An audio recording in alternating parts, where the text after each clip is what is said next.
You watch on 100 Mile Drive, a channel where I teach you to buy the right car. And today I have a 2025 BMW i5 eDrive40 that has a 335 horsepower. And this is exactly a car most of you will be shopping for if you are considering an i5 to get the lease special of $499 a month before a federal rebate is over.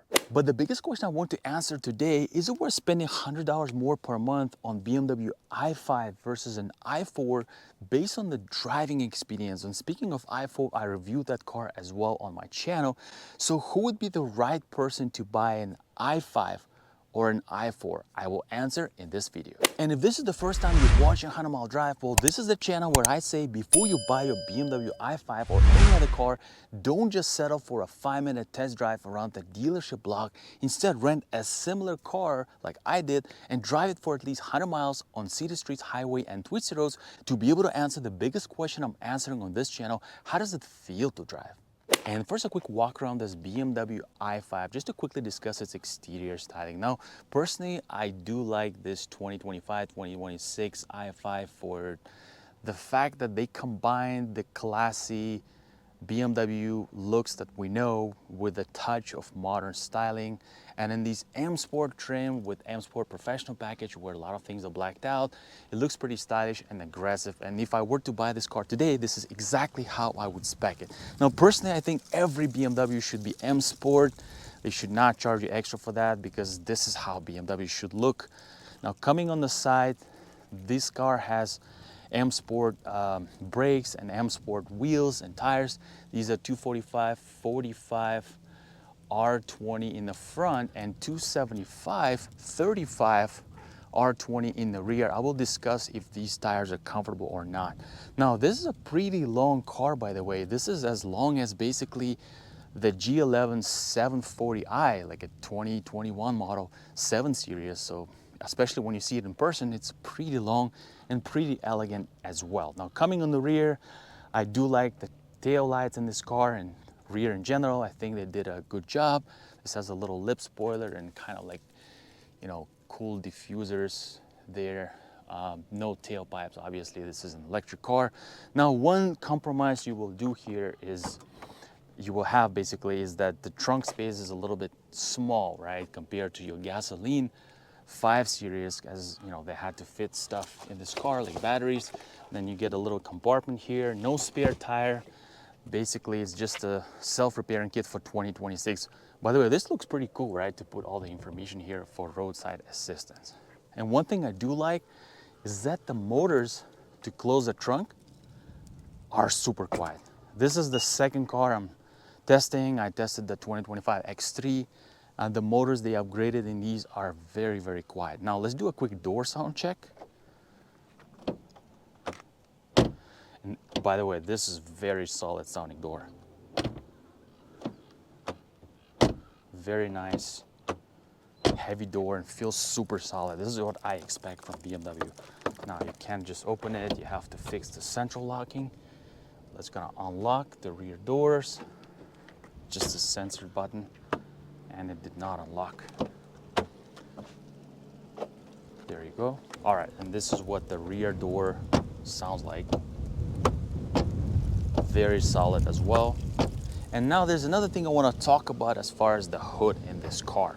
Now, it's pretty long hood, right, for BMW i5, and BMW installed the electric motor in the rear axle, which is the right way to do it. So you would expect to see a frunk here, right?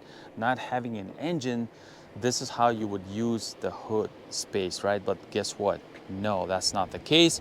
There's a big cover here, and I did some research, and BMW says they found that through research that not many people use frunk, and they decided to not complicate their design and put electrical stuff and wires in this area and basically not giving you this space. In my opinion, is a little bit disappointing because, you know, not having an engine and this being an EV, this is the perfect place to have, you know, a frunk space. Although there are some aftermarket solutions that can remove this cover and install something and give you a little bit of frunk space. So I just found that a little bit disappointing. And as we get on the inside, let's quickly discuss the interior styling and most important, the quality materials in this BMW i5, right?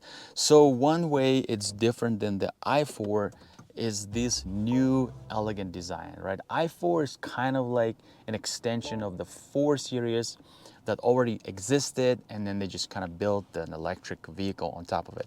Where i5 is a completely revamped, brand new vehicle, and obviously the gas-powered 5 Series looks exactly the same, but it definitely feels more modern, more stylish, and obviously more elevated luxury experience here. So let's quickly talk about the materials here, right? The quality materials. Now this is a typical BMW soft touch injection molded plastic piece. This is, by the way, Bowers and Wilkins, which I do recommend if you like premium audio, even though Harman Kardon sounds great as well. I personally have a BMW X3 M40. I absolutely love it. So overall, everything looks pretty well molded. No creaks, rattles. This car only has about 3,000 miles. Where they did chip out is this kind of plastic. Not this, sorry, this is good. This insert here looks cheap.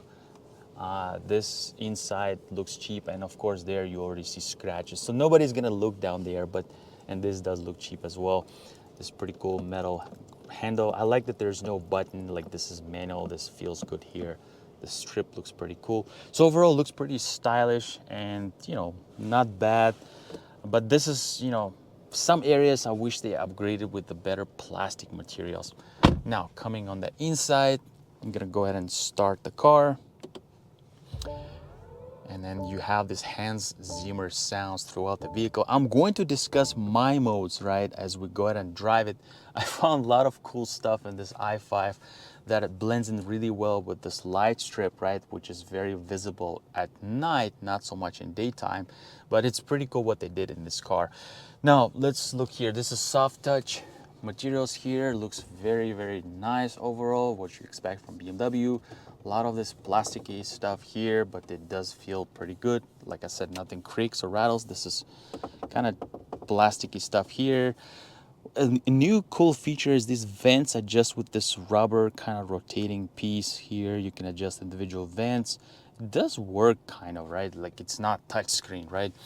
Again, I already criticized BMW so much for this curved screen, but in EVs, I don't mind it because it does look all high-tech, modern, and that's what Tesla started this trend, right? And I'm okay with it in EVs, but I don't like it in gas-powered vehicles because it doesn't look driver-centric, driver-focused.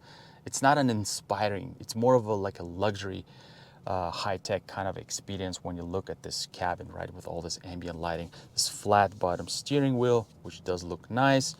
And overall, an elegant place to be in. Now, these seats are Veganza seats, which is like a fake leather seats, and they feel really great, very similar to what you see in X5 Sensafin seats. Definitely much, much better than what I have in my X3 M40i Sensatec fake leather, very harsh. These are much softer seats. They really feel like proper leather seats. So this is what you guys get. And if you don't opt in for that Sky Lounge panoramic roof, you still have this sunroof here, and that's probably enough, so at least you're not gonna get that sunroof rattles that I have in my car.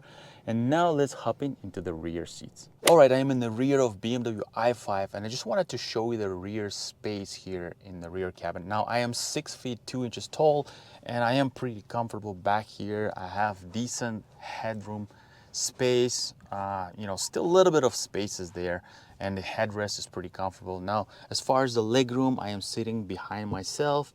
I have pretty long legs, and I still have decent room, so I can definitely spend hours in the rear seats. And these Veganza seats are pretty soft, so it's a very nice place to be in. Now, when you pull down your armrest, you can lean on it, maybe take a cup of Blue Bottle coffee, and you can definitely enjoy back here. So why I'm also showing this is where BMW i5 departures from i4, because i4 rear seats are very cramped. They're not for taller people. They're not in general for you to have comfort, right? So i5 is a more kind of mature product in this way. It's a more comfortable place to be in. It's more elegant. So if you're not chasing like a sporty, athletic kind of styling, yet you are more chasing for comfortable, like luxury feel, then this is where i5 is definitely going to be a winner here. Now let's go ahead and drive it. And first I'm gonna drive BMW i5 eDrive40 in this city. Now, just to kind of experience this, I'm gonna go in my modes and go to the sport mode. Now, and you know what happens? The side bolsters of the seat tighten up automatically. Well, this is pretty cool. I've never seen this in any other car. So I'm gonna drive and let's go, just to kind of experience this i5. Now, as you know, Hans Zimmer developed the iconic sounds for BMW. So depending on the modes you're in, there are different kind of sounds that this speakers of this BMW emit. Now, what is the acceleration like in this car, right? And the answer is it is adequate, right? 0 to 60 officially is around 5.7 seconds. For i4, it's about 5.5 seconds. In real world, different magazines say this is around 5.4, where i4 can be as fast as 5 seconds. Now let's come to the stop. We'll do just a brief lunge. Stop, and we stop, and let's go. And it is adequate. I like that there are no wheel slips in this car. Well, it's kind of heavy, right? It's not like blazing fast, so it's not like satisfying fast, but it's adequate, right? So you feel like you have enough power in this vehicle. So, and especially this car, like I said, it's more of like an elegant luxury car. For that, it does a fantastic job. Also, acceleration is very kind of gradual. It's not jerky. That's part of the reason why there are no wheel slips. Now we're riding on 35 low profile tires, and then I know in some cars like in BMW 540 I reviewed on my channel, it was rear wheel drive and it had some wheel slips. Let's do it again. Yeah, it starts, you know, it doesn't throw you quickly forward, but it does gain speed pretty well. So you will enjoy acceleration in this car. And of course, if you upgrade to the dual motor version or the M60 basically, then you'd feel much faster than this. Now, what about the brakes in this car, right? Well, brakes in this car also feel pretty satisfying. Now, what I do like is how well it brakes, right? For such a long vehicle, heavy vehicle, it's 4,800 pounds. i4 is about 200 pounds lighter, 4,600 pounds. This car brakes pretty well. It basically just presses it down and it stops. It's like very fluent, very controlled motions. Let's do it again. Let's accelerate, and then we just go in and let's say we brake. And it just brakes really well. That's one thing I love about BMWs is how they control the chassis of the vehicle, whether it's, you know, sporty vehicle, whether it's like a 5, 7 series, like all these motions of the vehicle, whether you are steering, braking, accelerating, the chassis is very balanced, very refined, keeping the vehicle in the right place. And that's how, you know, BMW, you know, you are in a luxury, you are in a more expensive vehicle than, let's say, you know, Toyotas and Hondas, and that's why you're buying BMW, right? Because to experience this balance and basically all these fluent motions in this vehicle. Now, next, let's talk about, first of all, seats are comfortable, right? You have a comfortable position. Now, in sport mode, like I said, it tightens you up. We're gonna experience that again on the twisty roads. Let's switch mode to, let's say, efficient, right? And things kind of relax a little bit as far as the seat, the bolster side, and seat, like I said, is comfortable. These are Viganza seats, so you will enjoy spending time in that. Let's talk about steering now. Now, steering is on the lighter side. Yes, it does tighten up in a sport mode, but it's not that crisp, very like focused steering, right, that you find, you know, in some M products. So that tells me that this car is more of like a touring model, right? It is, again, designed more to enjoy this vehicle, not so much for like high-speed twisty corners.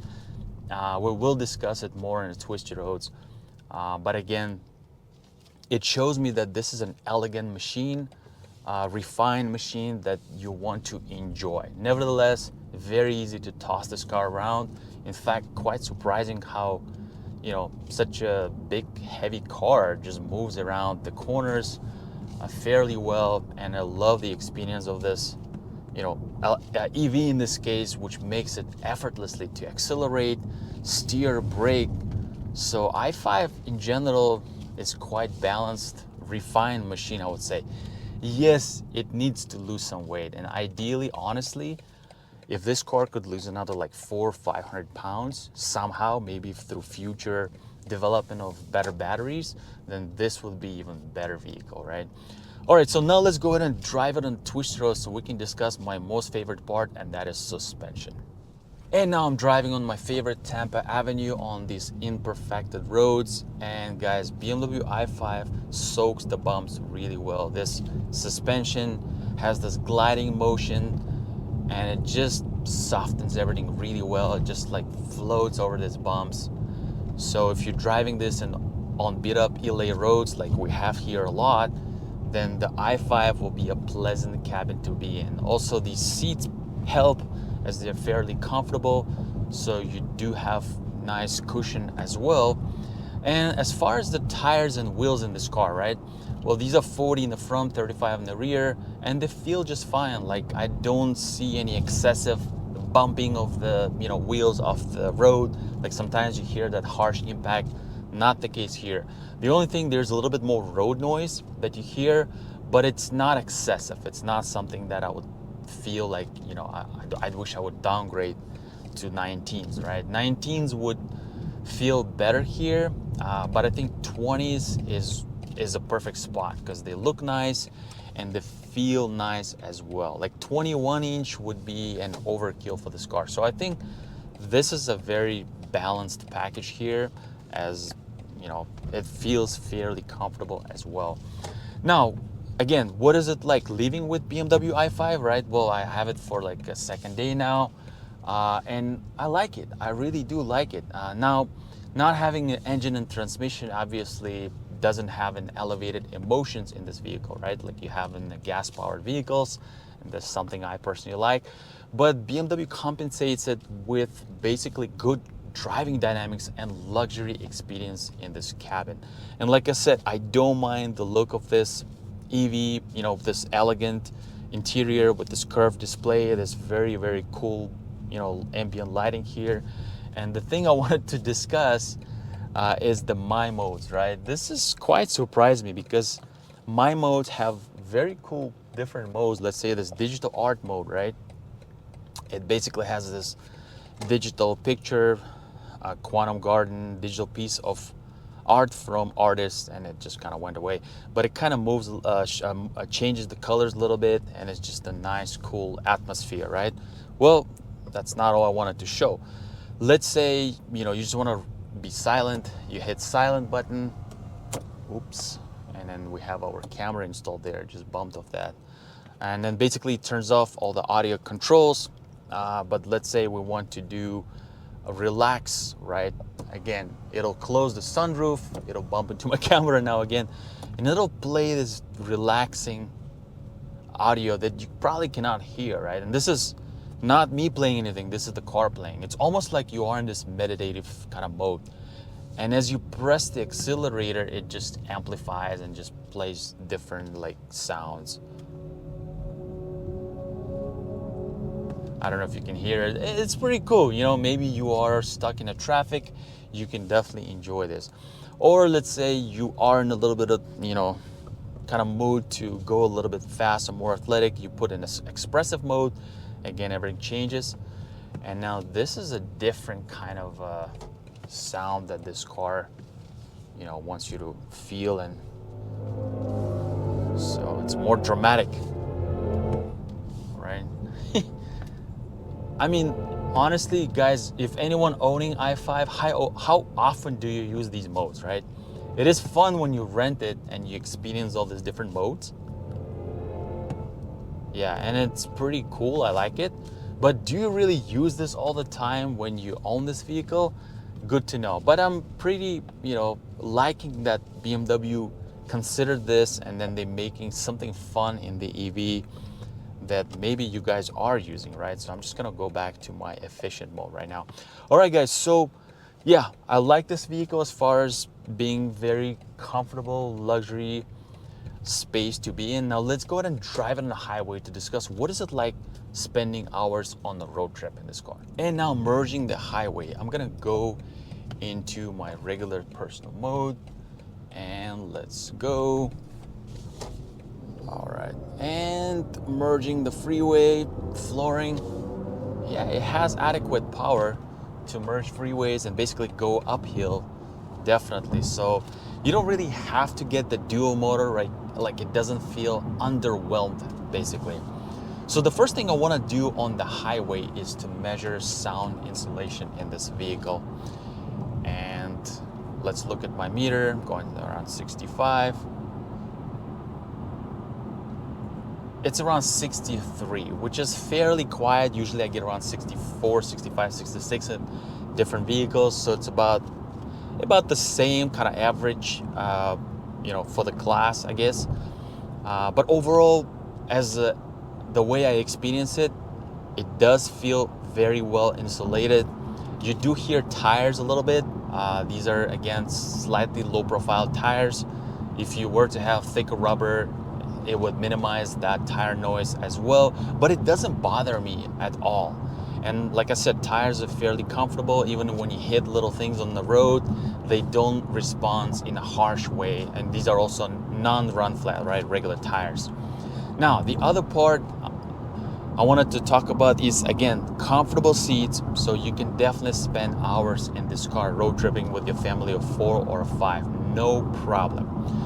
And next thing I want to talk about the mid-range power, right? So I'm just gonna floor it a couple of times just to see what the mid-range power to overtake some cars. So now we are going in a regular mode. This is not an efficient mode, just like the normal mode. 1, 2, 3, floor it. It kicks in, it builds power. We're going a little bit uphill, and it is fairly decent. This is not bad. The other thing I really like in this car is this boost paddle shifter on your left side. So let's say, hey, I need a little bit of power. I hit the boost mode and floor it, and it gives you that extra boost of power, right? Just to do that acceleration real quick. So, and it dials back right into your normal mode after you floor it once. You hit boost again, floor it, and it's fine. Now, what if we were to just go to like a sport mode? Now that, again, tightens up the bolsters, and now we are in more focused mode, and here you floor it, and obviously it builds power much quicker. So this is not bad, guys. I think rear wheel drive is just gonna be fine for like 90% of people who are buying this vehicle, as you don't really need to go that fast. I mean, yes, M60 will feel nicer, more, faster, obviously. But if you're just gonna buy this to enjoy its luxurious cabin and just a comfortable ride, then this is fairly adequate. So there you go, guys. It's a nice car for the highways. Now I'm driving to my twisty roads, the Mulholland Drive, so I can put this car a little bit more to the test to discuss its balance and what is it like to haul this 4,800-pound machine around the corners. Stay tuned. And time has come to drive BMW i5 eDrive40 on the twisty roads. Now I'm gonna go to my modes, go to sport mode, and I am in B, like a higher regen mode, and let's go. Floor it. It's a little bit uphill. Now, for those watching 100-mile drives for the first time, well, why do I bring cars on twisty roads, right? Even cars like Toyota Camry. Well, this is where you get to see the balance, right? This is where you get to put everything a little bit more to the test without even having to go fast. And also I'm gonna go downhill, so I'm gonna front load the tires more. And this is a great way to actually see what is this car made of. And I like to say that after driving cars on twisty roads, I either gain more respect for the vehicle or not so much, right? So, well, let's discuss BMW i5 first corner in. Now, I already said this is a heavy machine. It's kind of long and heavy, 4,800 pounds. So that's the first thing you're gonna feel and experience on twisty roads, that it is a heavy car. So BMW basically works in the corners to manage to keep the weight, right? So there is a body lean, pretty good body lean, and then the rear tires, which are 275 wide, trying to keep the car in the corner, right, not to slide. And they start screeching very easily, right, that I don't even have to, like I said, go fast, and you can hear those tires being loaded, meaning it is kind of struggling, right, to keep this car in the corner. Now, what am I trying to say? So in one way, yes, it is a heavy car, But BMW is still doing a great job to keep it kind of down, right? This is, again, adaptive suspension, by the way, with the air rear dampers. So it still does a fantastic job for suspension not to jump around, staying very planted, very kind of, kind of settled on the road, and at the same time, keeping the car in the corner, not letting it dance or bounce around. So that's kind of amazing. Now, one thing, this being an EV, you don't get that low center. I mean, you should be feeling that low center of gravity that you can experience in like Porsche Taycan or any of the Teslas. Here, you don't experience it that much. This car handles in a more traditional kind of way, like your regular 5 Series. Same thing I said about the i4. So it's more of a traditional way that this handles. The BMW iX, though, does feel more like EV the way it handles. And what I'm trying to say, that with EV, you have that low center of gravity, and it tries to keep cars centered, right? With kind of minimal body roll. So now this car is not trying to be like a M4 or something like that, it still does a fantastic job, but at the same time, it's not the car you want to bring on twisty roads and like enjoy it, right? You will still have a little bit of fun, but yet it's designed more for elegance, is designed more for comfort.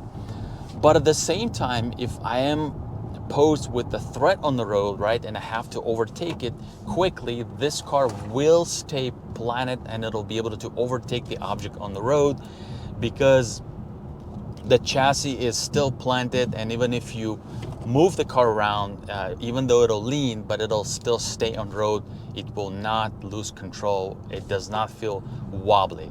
So all of that put together tells me that they've, built pretty good solid package, right? So yes, this i5 does need to lose some weight to feel more dynamic, but even the way it is right now today, still, it's a comfortable vehicle, and it has those athletic manners that you will enjoy in your day-to-day driving.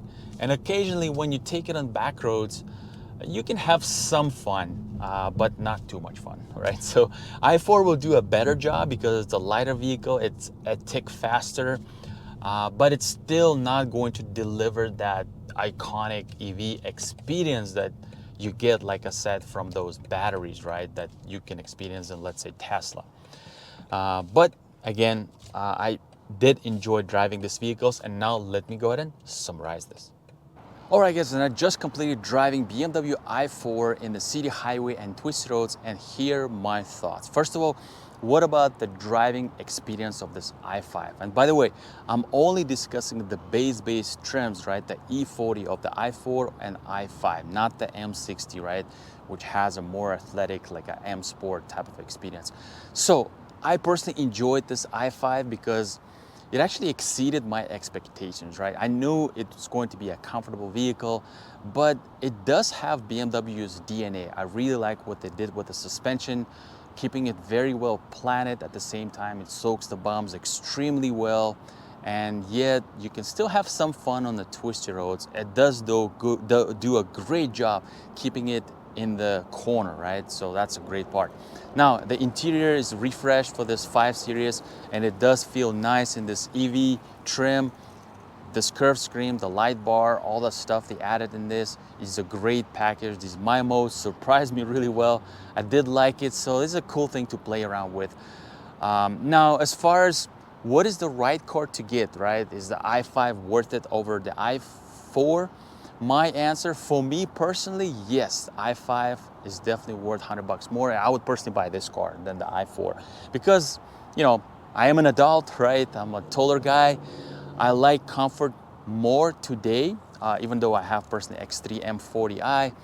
But if I were to choose between i5 and i4, I would get i5 because it's more comfortable, has very good rear seats, air dampers right in the rear, so it's very comfortable to spend time in the rear. Yet it's still athletic, it's still a BMW, and I don't even really crave for the dual motor, to be honest with you. I think I want range more, right? I know these cars don't have really great range. They barely make it to like 270 or something, close to 300, but not really 300. So if they can up the range, then I would crave for the dual motor, right? Now, as far as the i4, well, I think it's a great vehicle for anyone, you know, a younger or anyone getting their first EV. You'd want more maybe stylish vehicle in some way because it has the sloping roof line, or you know, you don't really care too much about the rear seats, right? You just kind of experience the EV part of it. Although in my personal experience of the i4 as well, I think the i5 kind of outweighs in many ways i4 because it's just all around a nicer, more elegant package. That's just in my opinion. So let me know what you think, guys. Do you have this car? By the way, do you use these my modes, this expressive, this calm modes? Like, do you really use them or not? I'm really curious to know from the owners. You know, do you have an i4? Which one would you personally buy? Are you getting any one of these before the federal rebates are over? Let me know. And if you want to watch a video about the i4, you can watch it right here, and I'll catch you in my next video.